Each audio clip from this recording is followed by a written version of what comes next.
it's been a while since I've done a video, and I've still been doing some things here and there, but it always seems like when I'm in the middle of a project, I think about halfway through, this would have been a great video.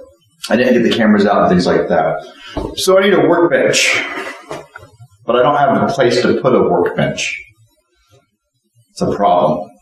Right now I'm in one of the monastic workrooms, which works all right for me as I'm doing a project like this. But as I look into moving forward and having to move and be portable, I can't count on spaces like this all the time. So I decided to make a portable workbench. It's probably closer to a work table. Some of the unique things is because this is a small size, I really did my best to make this as heavy as possible to really get the stability and the weight to be able to work on it, pound on it, and things like that. Number two, a workbench is going to get dinged up, stuff spilled on it, things like that. So it's not a piece of fine furniture. So I personally think going with the cheapest materials of quality is the best way to go. So I decided to make mine completely out of 2x4s and 2x6s and laminating them together where I need to get the result I want.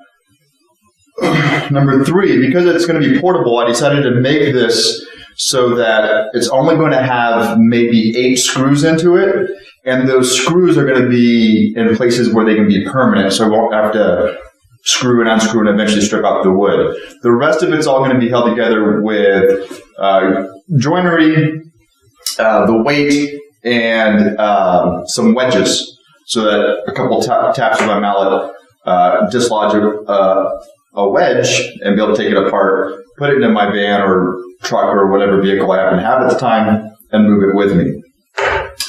So, let me show you how far I've gotten so far. Okay, so this is the main part of my bench top. It's being made out of 2x4s, which actual dimensions of a 2x4 are 1.5 inches by 3.5 inches deep. I'm going to lose a little bit of that depth when I clean it and smooth it out.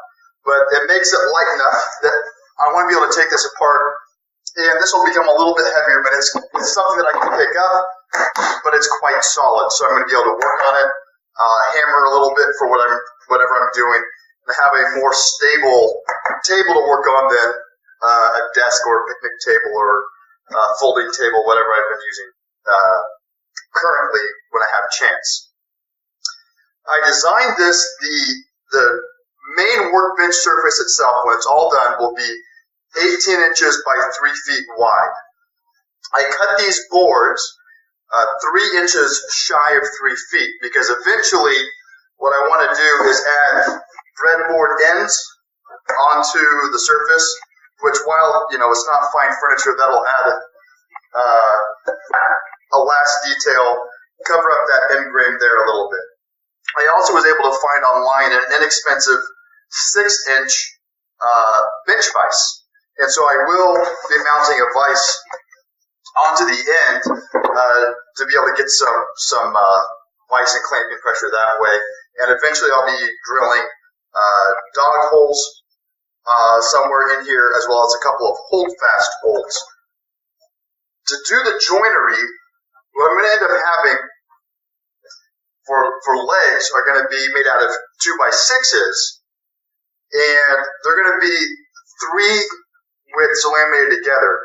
Those ends here, I'm kind of making the legs and building out the top as I go through to try to get this all positioned right. Rather than laminating the whole thing together and having to use my chisel and try to cut these mortises, I cheated.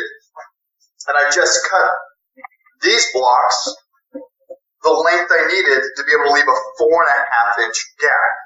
On the 2x6s, I'm cutting off about 1/2 inch on each side, and then I'm cutting these slots to be able to make the tenon that will go through this joint.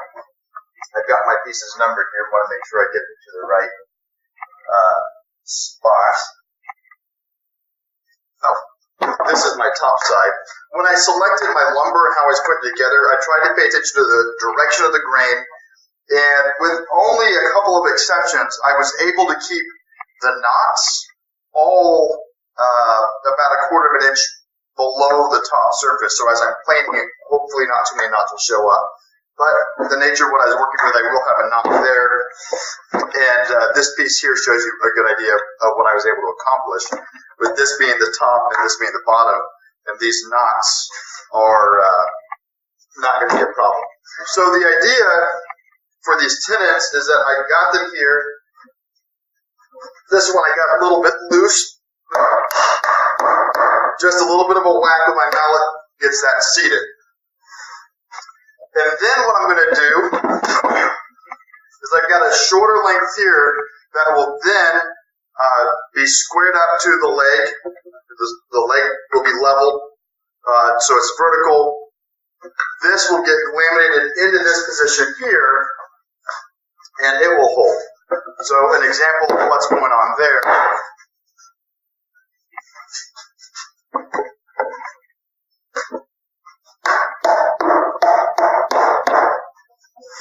is like this.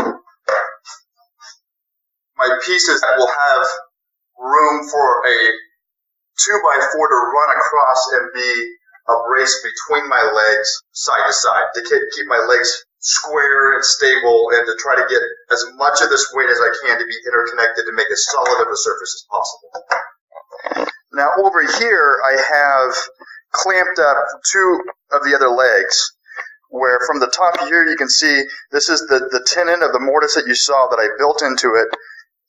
This is the part that the table slides into, and you can see this piece here is wedged because these other pieces are going to come in and dovetail this outside joint. And this will be, this leg will be flush then with the bench top.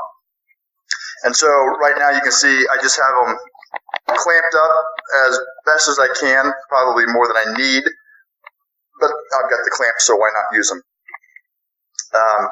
The other thing that I did is I positioned these like I was showing you with the tenon piece in the tabletop.